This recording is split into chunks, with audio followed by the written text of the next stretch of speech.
Welcome to Mission Minute News. I'm Dominican Sister Jean Harris. SSPS sisters work among the Zarente. SSPS sister Sylvia Tekla Wiewering had been working with the Zarente people in Tocantins, northern Brazil, for 51 years. But sisters Maria Leonice Neves and Claudete Vitoria Munoz joined her in March to start a new community there. Even with the COVID-19 protocols, there's always a way to reach out to those in need. Sister Sylvia still goes to the villages almost every week to meet with 2 teachers to correct the Zarente primer and a book being reprinted. The Zarente people are very natural and spontaneous. Sometimes they come to the sister's house in town to ask for things they need, and they are welcomed with affection. A grateful chief brought a cassava with 7 roots from his field the other day. The sisters cannot do much, but they are always ready to try and help. Cannonball Moments. Father Paul Shiju, SVD, tells us that in April 2021, he was appointed to join the Jesuit refugee service in the Maban region in South Sudan, a region comprised of 4 refugee camps. He shares his experiences as Cannonball Moments, because this new way of doing mission brought him closer to the presence of God. Here is his story. The Jesuit and Ignatian families celebrate an Ignatian year from May 22, 2021 until July 2022, marking the 500th anniversary of the beginning of St. Ignatius' conversion, when a cannonball struck him on the battlefield. A cannonball moment, therefore, is when specific experiences force us to stop how we live and invite us to live in a new way in God's presence. The 4 refugee camps in the Maban region are Kaya, Batil, Jendrasa, and Doro. Refugees residing here are primarily people who have fled the armed conflicts in Sudan's Blue Nile and South Kordofan states. My cannonball moments were 3 months in Maban camp, where the UN Refugee Agency, in partnership with other non-governmental organizations, is providing various relief services to meet humanitarian needs on an enormous scale. After my mandatory COVID-19 quarantine and applying for a residence permit, I arrived at the camp using a UN humanitarian air service flight. It landed on a muddy airfield protected from Rwandan attack by UN peacekeeping soldiers. Unlike the well-fortified UN compound, the Jesuit compound is situated within the community on a piece of land donated by the bishops. And since this land used to be a military barrack for the Sudanese army, before one does anything on the ground, even simple gardening, the deminers have to do metal detector sweeps, painstakingly digging and scraping through loose soil with sharp tools to remove any undetonated explosives. Every night, we prepare an emergency evacuation bag with essential documents and clothing. There's also a shelter in the compound. Maban, located at the intersection of 2 civil wars in both Sudan and South Sudan, falls under the jurisdiction of the Khartoum Archdiocese and has been without a priest for at least 10 years. Because numerous NGOs active in the area recruit and hire from elsewhere, there are significant, sometimes deadly, attacks on UN and NGO compounds by local militias.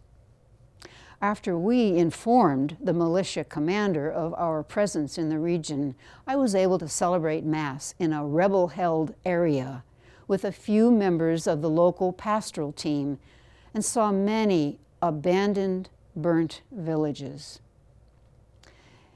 Insertion into this way of life has many challenges: dietary adjustments, limited power supply, and erratic internet.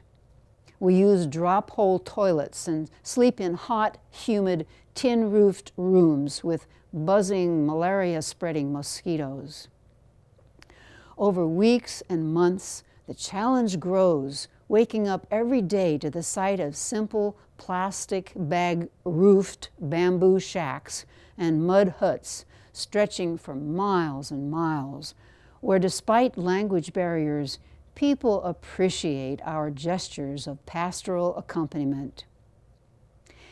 In the world of today, where religious missionaries might be tempted to consider themselves heroic and therefore entitled to admiration and protection, this geography awakens us to a greater humility. Our leadership grows only through modeling and witnessing as we place our feet in the dust and live the reality of people who have had enough of big men who only talk and take, summarizes Father Paul. Jesuits laud an SVD Superior General. As part of an online recognition ceremony on June 16, 2021, Jesuit University Ateneo de Manila honored the former Superior General of the Society of the Divine Word, Heinz Kaluque. On behalf of the university's Board of Trustees, Father Rogelio Bagao, SVD, Philippine Provincial, conferred the Bukas Palad Peace Builder Award on Father Heinz, recognizing his exemplary devotion to the upbuilding of families living in Cebu City's largest dump site. Starting with a single daycare service for the education and nutrition of the children, his efforts grew into a network of 75 preschools and housing projects in progress for families living in Cebu's 3 dump sites and on city streets. Because of Father Heinz and his organization, Justice, Peace, and Integrity of Creation Integrated Development Center, Incorporated, thousands of families in Mindanao have been lifted out of extreme poverty and squalor, regardless of religion, culture, belief, tradition, or affiliation. Father Heinz truly embodies the Ignatian spirit of its generosity and has contributed significantly to creating what Pope Francis calls a culture of encounter, the foundation of peace. We join the SVD Philippines South in congratulating Father Heinz Kaluque and thank him for his witness and unwavering fidelity. Gregorian University's first female doctor of theology. The Steyler missionary sister Ortrud Stegmaier, SSPS, from Wieslach, Germany, has been living in Rome for 50 years.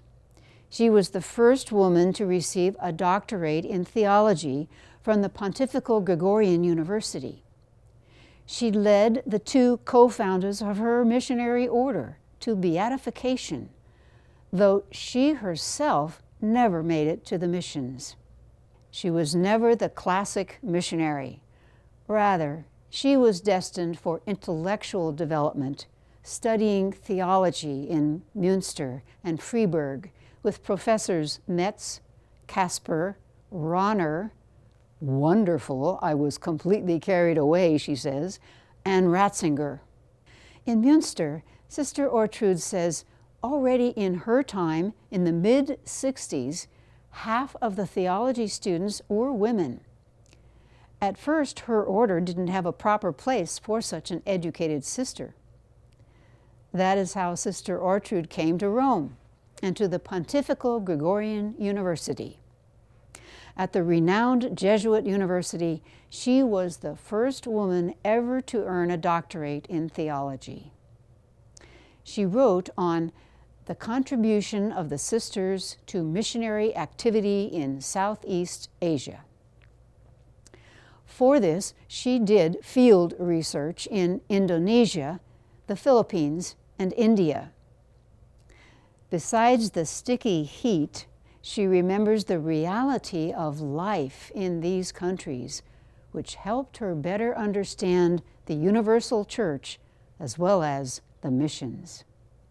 Celebrating her 60th anniversary as a religious last June, Sister Ortrude was in the front row for Pope Francis' general audience. I told him, "Holy Father, I ask a blessing for a sick child, for our Superior General, and for all the sisters." That's when he put a big cross on my forehead. A missionary is a person of self-sacrifice. Sister Ortrude had boarded the train alone at 15 to become a missionary. I never did missionary work, but in the modern understanding, the way I behave has an effect on others. That's my mission.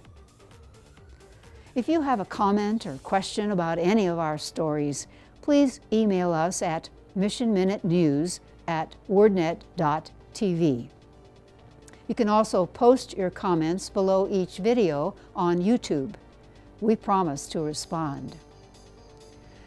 Please subscribe to our YouTube channel and click on the bell icon.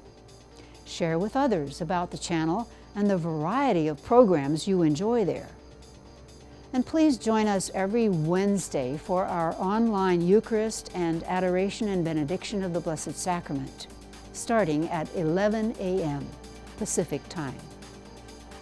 To send us your prayer requests or to sponsor the Wednesday Eucharist, contact us by phone at 909-383-4333 or send us an email at mail@wordnet.tv.